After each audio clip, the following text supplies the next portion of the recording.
Welcome to Harvard Business Publishing's How I Teach podcast, where educators share their insights and approaches on teaching important business topics. Today's topic is supply chain management, an area in business that is facing tremendous challenges resulting from COVID-19. As today's guest wrote in a recent article in Supply Chain Management Review, this is unlikely to be the last supply chain disruption, though it is likely to be the most memorable. The global scope of the disruption in supply chains, along with humans' lack of experience with the pandemic, have put us at a disadvantage in dealing with the current supply chain problems arising from COVID-19. Moreover, the unknown outcome and duration of the crisis not only rattles many global supply chain systems that have functioned for years, but it also places us in a realm of great uncertainty, putting extra psychological pressure on the executives and employees engaged in keeping supply chains functioning. What do current students of supply chain management need to know in dealing with this altered business landscape? To help answer this question and related issues about supply chains is Brent Moritz, Associate Professor of Supply Chain Management at Penn State University. He earned his PhD from Carlson School of Management at the University of Minnesota and also holds a BS in Mechanical Engineering, along with an MBA from Case Western Reserve University. Prior to obtaining his PhD, he held positions in private industry, in operations and supply chain management in companies around the world. Professor Morris, thanks so much for taking the time to talk with us about this important topic. Good to be with you. It's great to have you. So when I thought about doing supply chain management, my first instinct was to think, of all the business disciplines, this might be the one that's impacted the most. And would you agree with that? Yes, I would agree with that. It's really been fun to talk about supply chains. When people remember what I do or what I teach, they inevitably have a supply chain story, or they're talking about how companies are really getting impacted by the disruptions or changes because of COVID-19. And so that was a lot different from, say, a year ago, right? Well, supply chain management tends to be at the background a little bit under normal circumstances. You walk into a Target store and you expect stuff to be on the shelf. Right. Well, supply chain management is the people who made sure that that happened, even though no one knew you were coming in that day. It's a behind the scenes discipline in most circumstances. However, now because of COVID-19, supply chain management is getting a lot of attention because it's really an unprecedented change in how businesses are operating and some of the challenges businesses are facing. Absolutely. I'm just curious too, what drew your interest into this part of the business domains? Sure. Well, part of it was my background in engineering and starting out in manufacturing. Really, I saw a lot about how that was really where the rubber hit the road with production, manufacturing, and then getting it to the customers. And then as I moved on to decide to become a professor, I said, this is an area where there's a lot of really interesting things going on and a lot of changes going on. Over the last 2 decades or so, or even longer, supply chains have gotten longer and more complicated. Right. And that makes supply chain management a really crucial discipline for many firms. Gotcha. So much more exciting then to be involved in this as these changes have evolved, right? Well, I think it's exciting. And I also think for a lot of people, it's a place where you can go and really make an impact on a firm quite quickly. If you don't have good supply chain management, you get to see the results of your decisions very, very quickly. I referenced your recent article about COVID-19 and supply chain management. You concluded it by pointing to 3 important things that supply chain managers should focus on. You said, take care of your people, be flexible, and review and update emergency plans and contact information. So why have these risen to the top for you? When I wrote that article, part of the goal was to talk about what are some things you could do right now in the middle of a crisis. There are some great resources about building a long-term supply chain, how to build a resilient supply chain, and we may talk about some of those. But that's a function of a lot of investment and big changes. In the short term, taking care of your people is one of the things that managers should be doing. There's been so much change because of COVID, whether it's changes to regular operations, people working from home, uncertainty about what the future of firms are, those kinds of things. So take care of your people is number one. Number two, be flexible because you've got to change quickly in many circumstances. Right. This is not a normal sort of crisis. It's not a normal sort of circumstance. So being flexible and encouraging flexibility among your employees is really important. And then third, reviewing and updating contact information and emergency plans. That's just good practice. But what can you do? How many companies, for example, even knew what people's cell phone numbers were and had that information distributed all out? Right. That kind of thing is really inexpensive, but having backups for backups and making sure people know that is just something that people could do in a relatively short order that's going to help them in any crisis. So I'm curious about your specialty. You talked about it being supply chain decision making. So what's specific about that interest of yours? Sure. Well, part of that comes from my background in industry. I saw a lot of people struggling with making decisions, and I saw both good decision making and, let's say, less than ideal decision making. Right. And I thought, well, what's a great place to do some research on? And that was an interest. When I look at supply chain decision making, it's a lot to do with behavioral economics. Okay. And sort of as behavioral economics is to traditional economics, supply chain decision making might be to traditional supply chain management. It's not a question of needing a better algorithm or more computing power. It's sometimes how people are making decisions and how they're impacted by their environment. Which is not always the most rational option, right? For sure. Being an engineer, there's a long, rich tradition of how do you be fully rational? How do you be fully optimal? Supply chains are not fully optimal. So Right. People are not fully rational. That's not news. But in what way are they not rational? And how can we learn about it in a supply chain? And what difference does it make to supply chains? Those are some interesting big picture questions. And those are the kind of things I look at in my research. Right, where behavior overlaps into these more abstract plans, right? That's interesting. Absolutely. So what do you like about teaching supply chain management, the sort of rewards and challenges of it? In teaching supply chain management, it's great because the students I get are really some top-notch students here at Penn State. We've got one of the top supply chain management programs in the country, and they go on and get great jobs. By the time I get to see them, I'm primarily teaching undergrad seniors. So they've had 6 courses in supply chain management. They've had internships or co-ops with some leading firms. And I get to tie a lot of that together in how does that work for putting it into practice?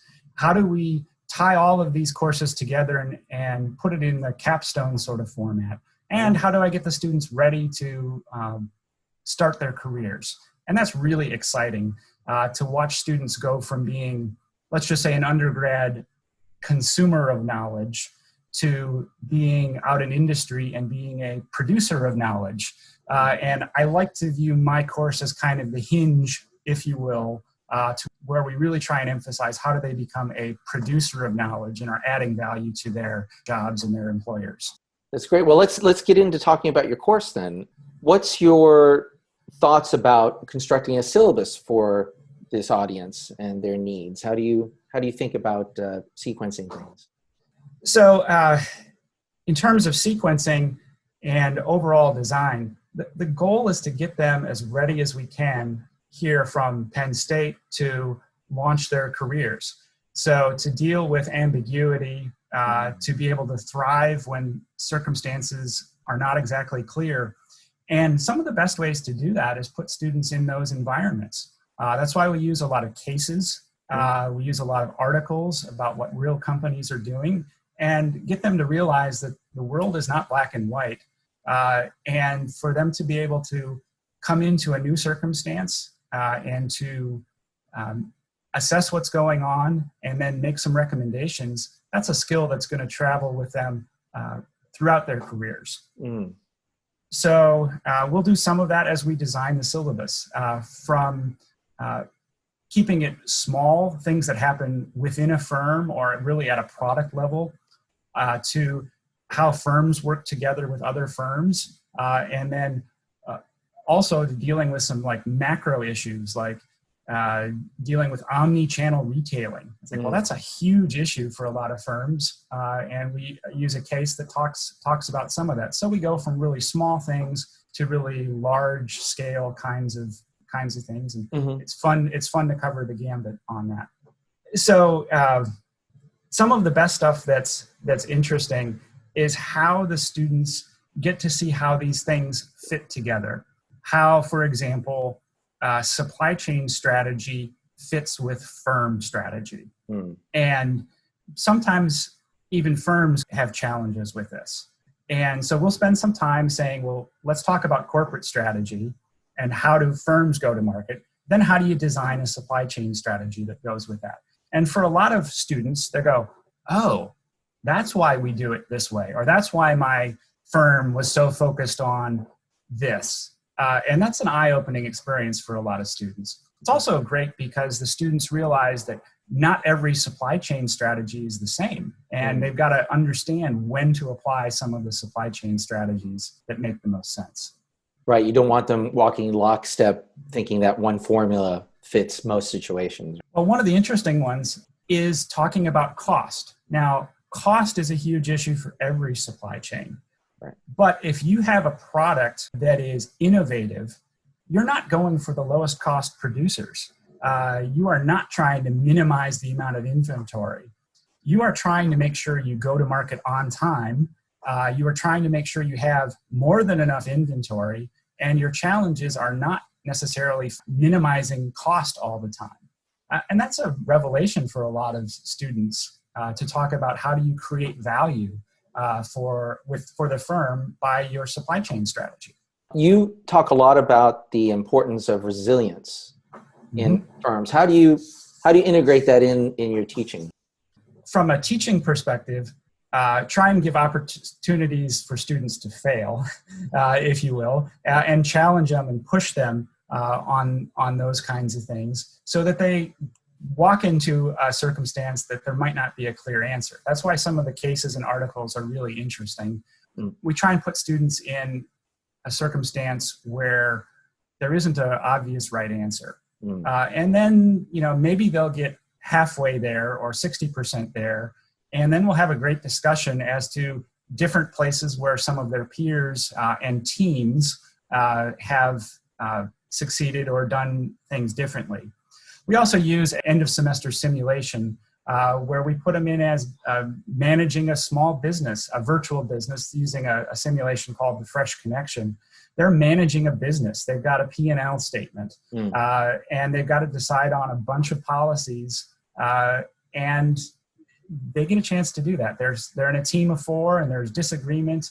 There's challenges with individual goals, and the students really get into it, and they're competing against some of their peers in the class for who has the best return on investment. And we talk about how that's really where the rubber hits the road for firms, is how do you have the highest return on investment? That exercise pulls a lot of stuff together from all of their coursework here at Penn State, supply chain and finance and accounting and other things, but we try and give them a really good capstone experience. Seeing that we're in the middle of this almost, unprecedented crisis, I was curious about how you may have integrated the pandemic into discussions in your courses, say just this last semester. And, did you shift your coursework in any way to integrate it? Well, in a sense of irony, we had a couple courses planned for supply chain risk and disruption, or a couple sessions on that topic. And I didn't have to go too far to show some examples of that, because it's something that everyone was familiar with. There's a lot of really unique things about COVID-19. A demand crisis that's really unprecedented, and really remarkable shifts in demand for many reasons. Sometimes a supply issue, and we talked about some of those for sure.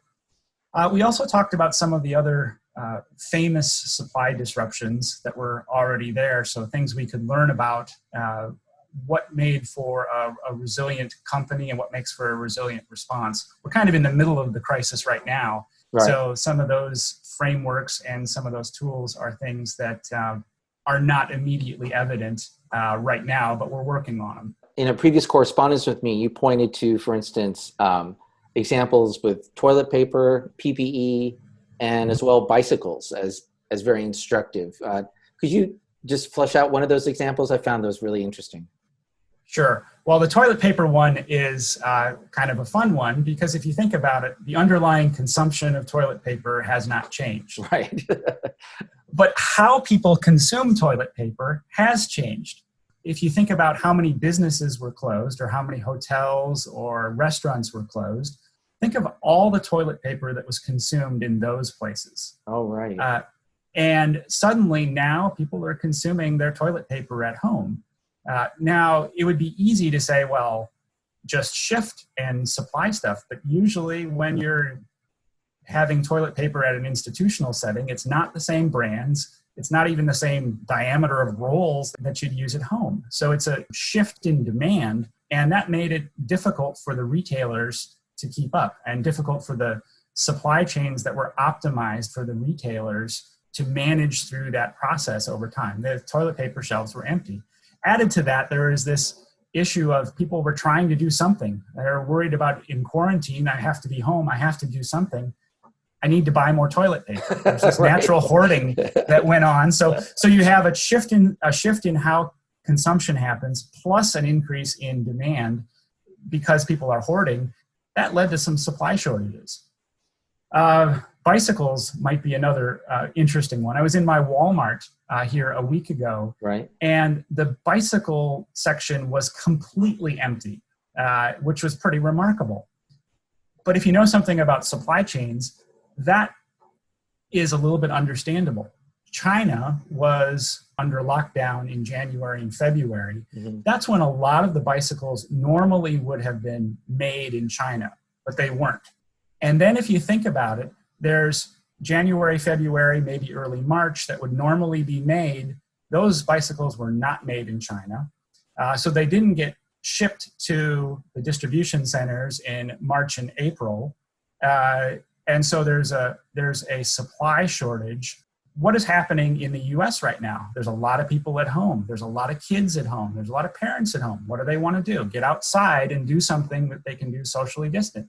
So demand for bicycles has gone up a lot. Mm-hmm. So you have this crisis, if you will, of a supply shortage caused by COVID-19. There's less supply and a whole lot more demand. Right. And there is the reason why you can walk into Walmart and not see a single bicycle on the shelf. PPE is a good example for many reasons. PPE doesn't get a lot of attention under most circumstances. Even for hospitals, it's important, but demand was pretty flat or pretty stable for PPE for a long time. And one can imagine how hospitals or firms or the supply chain sort of gets used to relatively predictable demand and doesn't make huge investments in extra inventory for things like PPE, masks, gloves, and those kinds of things. And under most circumstances, that works pretty well. However, if you have a huge demand for N95 masks, for example, it's a huge problem because there is not some magic warehouse where this stuff sits. Masks go out of date over time, and that was a problem that people found out. They had to be having the right amount. Second part is the supply chains are much more complicated than people think. The N95 masks, the issue is not making masks in most cases. It's how do you get the fabric to make these N95 masks. Making that is not easy. You don't go down to a fabric store and buy cloth. You have to have very specific ways to make mask material. And that's a huge challenge. Now, I think we're getting better at that. We're understanding more of what the demand looks like, but it is going to disrupt people in other ways. If you think about how much that firms produce that's painted, for example, a lot of stuff gets painted, but the paint shop doesn't get a lot of attention in most firms. there is a shortage right now of PPE for the paint shop. Masks, coveralls, gloves, those kinds of things. And I'm not going to advocate that you should shortchange our hospitals and first responders to supply a paint shop. But suddenly something that was very, very small, masks for your paint shop, maybe didn't get a lot of attention. Suddenly it's in critical shortage for a lot of firms that, hey, maybe we have to shut down our paint shop. Wow. And what a sort of unexpected outcome. Yeah, there's a lot of research that says it's not always the thing that people spend the most on or the things that firms spend the most on that is most critical for the firm. It's often those C items where there isn't a lot of spend that maybe don't get as much attention. Suddenly in a crisis, those get a lot more attention. I was taking from some correspondence we had earlier, some ideas you had about big changes happening in the future. Are there any that you would want to highlight for your classes that are really important for students to know about? Well, there's a couple things about the future. I think supply chains are going to be increasingly important for a lot of firms. And we've seen that already because of the crisis. There's going to be a lot of opportunities for firms if they can match their supply chain strategy with their corporate strategy. There's going to be some reshoring of items, things like pharmaceuticals, critical components, things like PPE. People are realizing, hey, it doesn't make sense to have everything produced overseas. We need to be really thinking about that. Now, production for some of those low value items is not going to be reshored or reshored quickly because of some cost concerns. But for a lot of firms, there's been so much supply chain disruption, it's going to be continue to be important.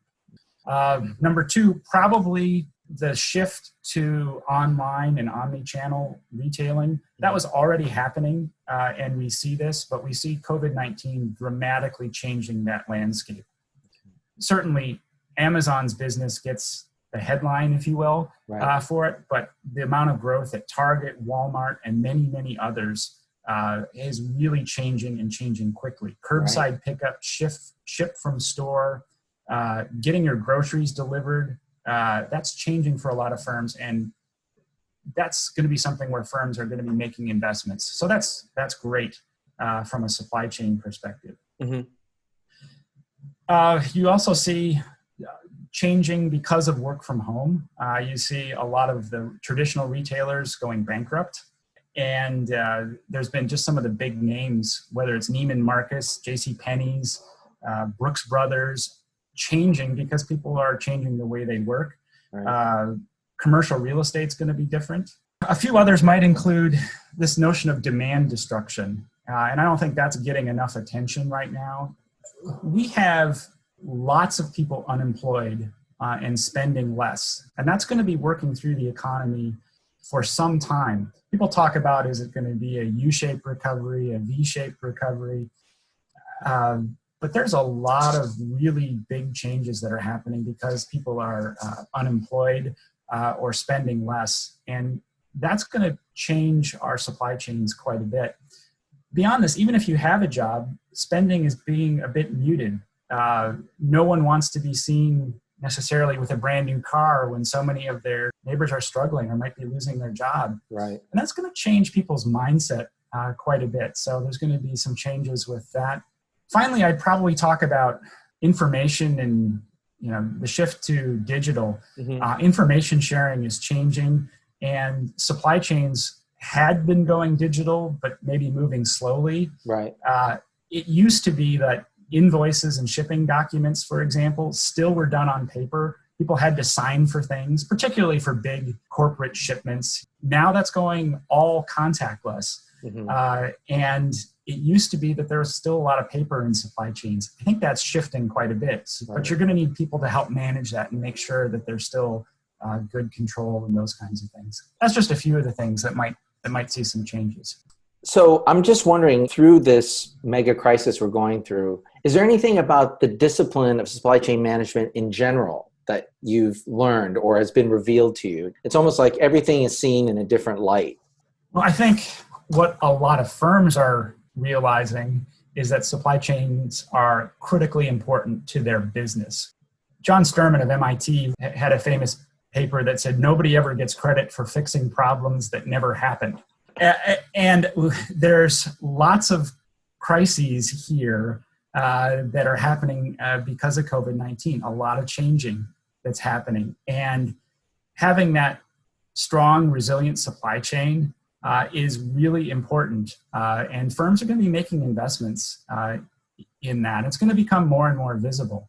It's not going to be necessarily, do you have the best marketing strategy? Do you have the best branding strategy?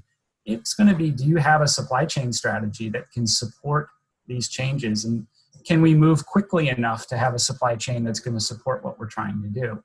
My last question comes back to your class and just either a few cases or articles or materials that you really like to use, that you find really helpful at a transition point, or, kids just love this certain topic.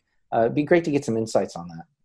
Sure. Well, I think some of the cases are some of the classic cases that I get the privilege of teaching for the first time for my students. The course I can teach more like an MBA course, and that is one reason it makes it so much fun. I think one of the great cases is the classic Barilla case. That many people know. It's a sort of a staple in MBA core operations or supply chain courses. But there's so much fun with that one for students to realize that they can talk about supply chains and they can add some insight as to why it's so tough to coordinate a supply chain. How do you fix the bullwhip effect? And then how do you deal with it in your own organization as well as outside of your organization? It's so much fun and it's so rich. To teach a case like that. One that I like teaching is called the Adidas Russia case. And it's really dealing with how Adidas implemented an omni-channel retail strategy in Russia and the Commonwealth of Independent States. And the issue there is managing a really complicated supply chain in a changing economy, and lots of things going on in a sort of a worldwide setting. That's another favorite of mine for those reasons. I also like teaching a Wall Street Journal article that's really could be written as a case called Trial by Fire. It's talking about a fire in a Philips electronics plant in Albuquerque, New Mexico, or outside of Albuquerque, and how that changed cell phones from Nokia and Ericsson. This is about 20 years ago or so, but at the time, this was pre-iPhone. You had Nokia and Ericsson as two of the biggest players in the cell phone business. They both had a huge supply disruption because of this fire at the Philips chip plant. And you see how the responses from the two firms were vastly different, and how, in effect, Ericsson had to exit the cell phone business. And this was a multi-billion-dollar business for them. Almost 10% of the worldwide share of cell phones were Ericsson phones at the time. They had to leave that business in part because of this supply chain disruption that happened. So what are the lessons from that? Well, the differences between how they dealt with this disruption were stark in terms of how Nokia was able to have a whole lot more flexibility, to have a much more resilient supply chain that communicated better, that adapted to this better. And it's a lesson for a lot of firms today is don't be the next Ericsson. When you have this clear side-by-side case example of how the two firms responded differently. This makes me think, going back to your point about, nobody gets credit for the disasters or the problems that don't happen. And to, I guess, the people doing supply chains credit, they're incredibly complex and most of the time invisible. And but so people are doing all this detailed work, but consumers may not know all the complexity going on, but companies better appreciate it. Companies have appreciated it. They're appreciating it even more now. When things go bump in the night, supply chains get a lot of attention, and we're having more than a bump in the night. We're having a major worldwide disruption on many levels because of this. The companies that have made the right investments in their supply chain, that have strong, resilient supply chains, are weathering this crisis much more effectively than the ones who have not made those investments over time. And the companies that are going to be successful over the next 3 to 5 years are the ones who have and are building strong and resilient supply chains. Well, I can imagine a bunch of articles, books, and documentaries coming out of this moment that make supply chain management a lot more compelling for people outside of business. It's quite a dramatic story at times, and one that involves people's livelihoods and their lives in a lot of ways. I think so. I think supply chain management is interesting, and I think it will get a lot more attention, both by the public and by firms. When firms realize, hey, we need to be making these investments. We need to be thinking about these as sources of strategic concern. That changes the discussion for a lot of the C-suite, if you will, when they realize how important supply chains are to the success or failure of their entire firm. Well, I think we've got a great introduction to this topic for people, and I can't thank you enough for taking the time to talk with us. I really appreciate it. Thank you. Thank you for having me.